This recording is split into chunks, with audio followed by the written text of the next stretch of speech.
Hi friends అందరికీ నేను ఈ సండే స్పెషల్ మా ఇంట్లో మురుకులు చేశానండి.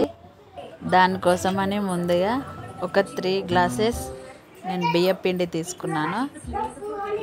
నేను కొద్దిగా చేస్తున్నానండి, ఎక్కువ చేయట్లేదు, అందుకని 3 గ్లాసెసే తీసుకున్నాను. అందులోకి నేను మినపప్పు ఒక 3.5 గ్లాస్, అలానే శనగపప్పు కూడా ఒక గ్లాస్ అట్లా తీసుకున్నాను పిండి. అది అందులోకి కొద్దిగా కారం, ఉప్పు, ఓమా ఇలా నలిపేసి వేసాను. ఫ్రెష్గా నువ్వులు మీకు ఎంత కావాలంటే అంత వేసుకోవచ్చు.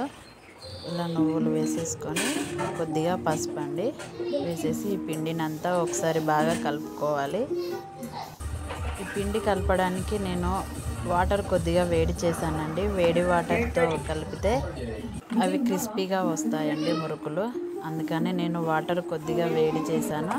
గోరువెచ్చని వాటర్ తోటి పిండి కలిపానండి.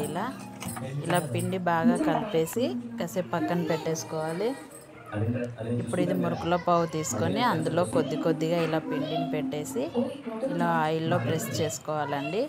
మీకు మురుకులు ఎలా కావాలంటే అలా అండి, రౌండ్గా మీకు అలా ఆయిల్లో ప్రెస్ చేసుకొని ఇట్లా 2 సైడ్స్ కాల్చుకోవాలి. అంతే అండి, ఎంతో టేస్టీ అయిన మురుకులు రెడీ అయిపోయినాయి. ఇవైతే టేస్ట్ చాలా బాగా వచ్చినాయండి, మాకైతే బాగా నచ్చినాయి. ఈసారి మీరు ట్రై చేయండి, ఎలా వచ్చిందో నాకు కామెంట్ చేయండి. Okay, bye friends.